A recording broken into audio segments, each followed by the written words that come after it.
둘이 앞에 야구 취재 45년 두 베테랑 기자의 묵직하고 예리하고 어디서도 볼 수 없는 고급스러운 분석과 전망 최강 볼펜의 이용균입니다. 안성호장 나오셨고요. 안녕하십니까. 최강 볼펜의 어디서도 보기 힘든 기자 안성호입니다.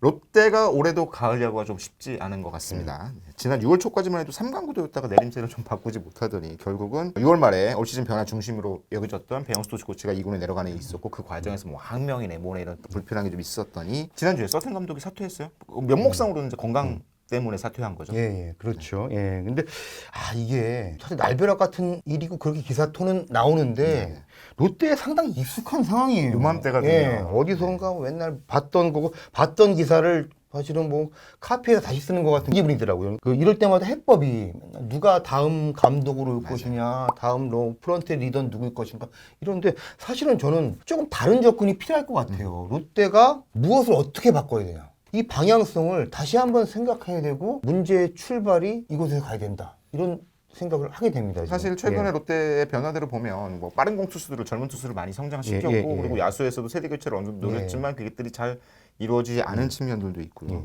지금 롯데 팀 전력의 가장 큰 문제는 뭘까요? 근데 야구장도 넓혀보고 말씀드린 대로 FA도 영입해보고 공격력의 스타일도 좀 바꿔보고 많이 노력을 했는데 지금 올 시즌 WAR 기준 공격력도 9위. 투수력도 9위 열심히 전체를 가지고 예, 맞습니다. 예. 제가 몇 시즌 롯데 야구를 조금 이렇게 눈여겨 보는 것이 수비인데 수비 지표가 정말 놀랄 만큼 안 바뀌어요. 바뀔 듯 하면서도 바로 유턴을 하더라고요. 그러니까 실책수는 줄었어요. 그러니까 지난 주중까지 101개를 했는데 뭐 그러니까 순위로 보면 5, 6위권 그러니까 중간이에요. 근데 야수들의 수비력을 정말로 판단할 수 있는 아주 보편적인 지표인 수비 효율 있지 않습니까? DER에서 인플레이 타구의 아웃 비율이잖아요. 3년 연속 꼴찌인데 이게 사실은 저는 지금 롯데의 현실이다 이렇게 보여집니다. 사실 DER이라는 게 안에 들어온 타구 중에 얼마나 효과적으로 아웃을 만들어냈냐 뭐 이런 식의 계산을 따지는 건데 맞습니다. 사실은 수비가 문제라는 걸 모르지는 않았잖아요. 맞습니다. 그래서 뭐 노진혁도 데려오고 뭐 이렇게 했는데 그래도 안 되네요. 그러니까 FA 뭐 내야 보강, 포수 보강 하면서 센터 라인이 되게 그 시즌 초반에 안정화됐다. 그렇죠. 기대도 많았죠. 소비 포메이션도 되게 유연해지고 세련돼졌다는 평가를 받았는데 어느새 다시 제자리로 돌아왔어요. 그러니까 지난 주중 기준 보면요. 수비 효율이 6할 6푼 6리 최하위예요. 맞아요. 예, 그리고 지난해는 6할 4푼 9리였어요. 조금 올라간 거네요. 예, 근데 올라갔는데 뭐 그게 사실은 올라가도 꼴찌예요. 그러니까 지난해의 경우에는 LG가 이제 1등을 했는데 7할 1위였어요. 근데 한 시즌 이게 두 구단의 수비 효율 지표를 감안하면은 그냥 사실 똑같은 타구로 대비되는 안타수가 한 수십 개 이상 차이가 난다는 얘기거든요. 숫자를 좀 따져봤어요. LG를 상대하는 타자들의 타율이 2할 9푼 8리인 셈인 거고 그렇죠. 그 타자들이 롯데를 상대하면 3할 5푼 1리 타자가 되는 거예요. 굉장히 큰 차이잖아요.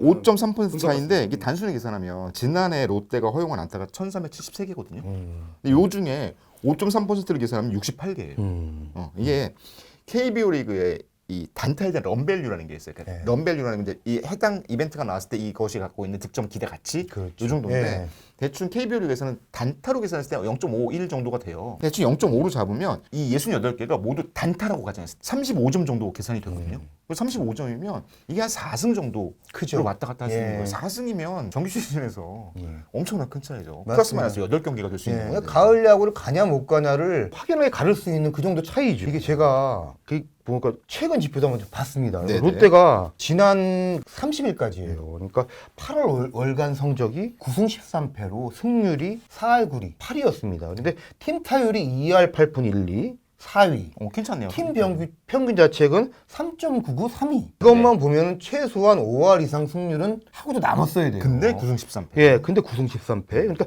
수비 효율이 6할 4푼 7리로 꼴찌더라고요. 분명 들여다볼 대목입니다. 이게 왜 이렇게 비롯되느냐. 수비 효율이 상당히 최상위권인데 하위권으로 가는 구단은 저는 최근에 못 봤습니다. 올 시즌 기준으로 NC가 수비로 1등이잖아요. 네, 그러다 맞습니다. 보니까 약간 연패를 빠진 적도 있었지만 안정적으로 팀이 이 롯데가 수비를 잘하려면 뭘 바꿔야 될까요? 뭐 수비 잘하는 선수가 있어야겠죠. 그러니까 LG로 보자면은 내야수 오지환, 외야수 박혜미 같은 선수죠. 롯데는 수비 특화된 선수가 떠오릅니까? 유강남? 안정화. 그러니까 없죠 일단. 그리고 잘 떠오르잖아요. 그리고 야수를 수비 쪽에서 육성할 수 있는 시스템이 있었을까? 아니 뭐 유별나게 훈련을 많이 한다든가 어떤 방법이든 그것도 사실은 도드라진 게 없어요. 사실은 외야수들도 내야수들 유망주를 외야로 쓰는 경우가 많았고. 예, 맞습니다. 이거 수비 시프트로 이제 뭐 그거를 커버를 하기도 하는데 획기적으로 수치를 바꿀 수는 없잖아요. 오밀조밀하게 팀 전략해야 되는 것들이 좀 없었던 것 같아요, 사실은. 지금 예. 현재 시즌 막판의 움직임들 보면 외야에도 전준우, 김민석, 윤동희 이런 선수 들어가고 예. 내야에 안치홍 선수 있고 예. 전준우와 안치홍이 둘 다 FA 자격을 얻죠. 예, 그렇습니다. 올 시즌 끝나고. 두 선수가 이제 야수 고참이죠. 그리고 이제 두 선수 모두 이렇게 수비에 장점이 리더, 있는 선수는 맞습니다. 아니에요. 그 부분이 그러니까 두 선수가 뭐 타격 능력이 상당히 경쟁력이 있죠. 그리고 네네. 팀에 지금 고참들이 좀 많지는 않은데 리더 역할이기 때문에 팀에서의 차지하는 그 비중은 상당히 큽니다. 네. 그런데 두 선수 모두 수비에서는 좀 뭐 경쟁력이 있는 사실 스타일은 아니잖아요. 안치홍 선수도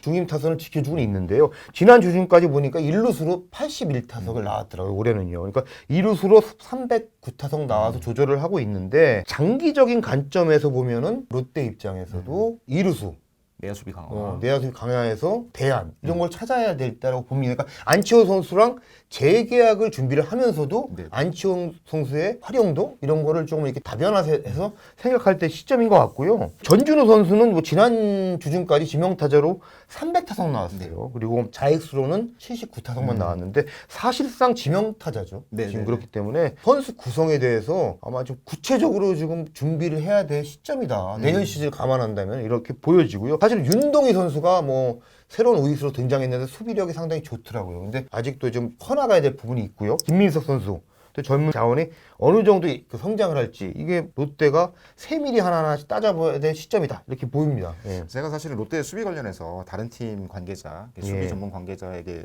물어봤어요. 근데 예. 두 가지를 지적하더라고요. 일단 선수들의 수비 능력, 이 부분도 좀 문제가 있고 예. 특히 그 중에서도 안치홍 선수의 스탯에 조금 좋지 않은 시선을 보내는 경우가 아, 있더라고요. 그래요? 안치홍 선수가 올 시즌 2루수로 꽤 여러 타석에 나왔잖아요. 아까 말씀하신 대로 309타석 나왔는데 안치홍 선수의 시즌 실책수가 한 개밖에 없어요. 내야수라는 건 실책이 적다고 좋은 게 아니잖아요. 실책이 그렇죠. 적다는 건 지나치게 수비 범위를 좁혔다는 뜻일 수도 있는 거니까. 근데 음. 일반적으로 이 센터 내야진이라면 한 시즌에 20개 가까운 실책을 하는 거는 오히려 권장될 수 있는 측면도 있는 거죠. 그걸 다 나가서 잡아주고 하는 예. 거니까. 실책이 한 개밖에 되지 않았다는 건 수비를 굉장히 소극적으로 했다. 수비 범위를 극단적으로 좁혔다. 이런 평가를 할 수 있을 것 같고 여기에 더해서 사직의 그라운드 상태가 심각하다. 예. 그렇습니다. 운동장 상태가 선수들의 수비 실력을 오히려 떨어뜨린다. 예. 실력이 늘어나는 것도 막는다. 이런 판단을 예, 하더라고요. 저는 최근에 이제 그 롯데 수비를 보면서 이게 어떻게 보면 결정적일지도 모른다 이런 생각을 했어요.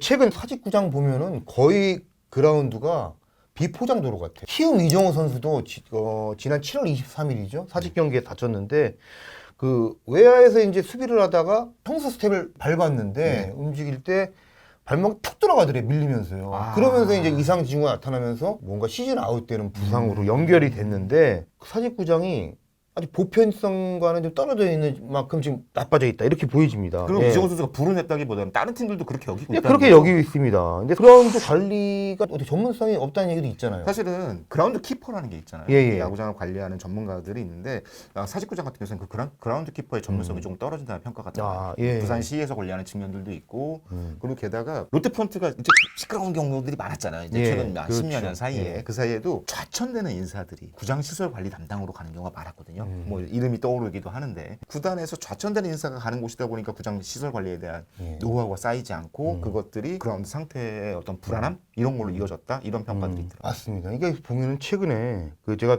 그 사직구장 수비 그라운드 문제를 조금 네네. 취재를 하면서 몇몇 구단 좀 전화를 해보고 선수들 좀 만나서 얘기 들어봤어요. 어떤 구단은 극단적으로 사직구장에서 허슬 플레이 자제령. 아 정말? 예, 자제령. 그러니까 사실 금지는 못 시키죠. 예, 이렇게까지. 왜냐하면은 자칫하가 큰 부상으로 연결되기 때문에 옛날에 그만큼 외야 그라운드가 좋지가 않다는 거예요. 옛날에 그런 예. 경우 있었어요. 목동구장 쓸 때 목동구장 외야가 인조전이 되잖아요. 예. 막 거기서 허스플레이 하지 말라는 건 있었거든요. 예, 그럼 뭐- 슬라이딩하면 예, 다치니까. 이게 무슨 뭐 허스플레이에서 무슨 벌금 매기는 건 아니지만 웬만하면 하지 최대한 마라. 자제하라 이런 거죠. 그러니까 뭐 이게 돌려보면 롯데 홈구장을 사직에서 하는 선수들은 보면은 사직에서 그만큼 허슬 플레이가 어려운 환경이라는 거잖아요. 그렇죠. 그럼 예. 수비폭이 좁아질 수밖에 없고. 스스로 수비폭이 좁아지는데 익숙해지고 있다. 수비 위치도 좀 이상한 데가 있다면서요. 예. 그렇습니다. 그러니까 아니, 제가 그 7월 말에 주말 롯데 KT전이 사직에서 열렸는데 네네. 김태형 감독이 김태형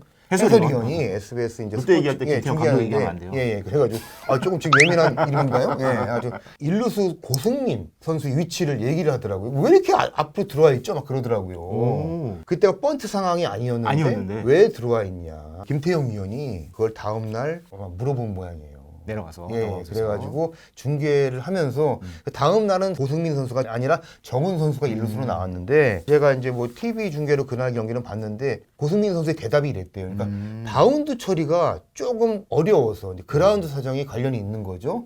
오히려 그 바운드를 조금 그 변수를 줄이기 위해서 앞으로 나와서 하고 있다. 이거는 요즘에 좌타자가 때리는 1루 타고 얼마나 빠른데. 근데 그러니까 롯데 홈구장 주로 쓰는 선수들이 수비에 영향을 받는다는 거는 결정적인 문제일 수 사실은 있다. 수비 실력이 늘기가 되게 어려운 예, 구조를 갖고 맞습니다. 있는데 원래 이 그라운드 키퍼는 제가 오래전부터 관심이 갔던 부분이라서 계속 팔로잉 하고 있는데 원래 그라운드 키퍼는 어떤 것까지 해야 되냐면 우리 팀 1루수의 수비 능력이 좀 떨어지잖아요. 그러면 1루수 근처를 무르게 만들어야 돼요. 다 바운드 좀 덜 할 수 있게 그거를 계속 조절해가면서 우리 팀 야수들의 어떤 수비 실력을 평가해서 거기 그라운드의 상태를 조절할 수 있는 능력까지 가야 되는데 물어봤더니 KBO 리그에서 그걸 할 수 있는 그라운드 키퍼는 한 명. 누구죠? 수원 KT 위즈파크를 관리하는 김상훈 주장. 맞습니다. 예. 수원 KT 위즈파크가 지금 상태 가장 좋고.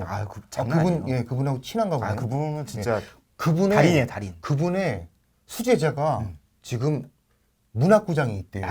원래 문학장에 계시던 분이니까 수제자를 두고 오신 거죠. 수제자를 아마 나중에 소개할 기회가 있을 것 같은데 이분이 지금 청라 시대를 준비하고 있대요. 그렇겠네요. 예. 근데 지금 돌려보면 사직구장도 그냥 예전처럼 대충대충 넘어갈 문제가 아니에요. 팀 선수들의 뭔가 색깔도 하고 경기력하고 바로 직결이 된다는 거를 다시 한번 떠올렸으면 좋겠습니다. 뭐 장마 때문에 다들 안 좋긴 하지만 아니요. 이거는 사직구장만 비가 많이 온 건 아니잖아요. 최선의 플레이를 위해서는 최선의 준비가 필요한 게 맞죠. 롯데 변화는 수비 혁명이어야 한다. 이게 최강 볼펜의 생각입니다. 최강 볼펜은 앞으로도 깊이 있는 야구 얘기 여기저기 잘 물어보고 가져와서 여러분께 들려드리도록 하겠습니다. 감사합니다. 다음에 뵙겠습니다.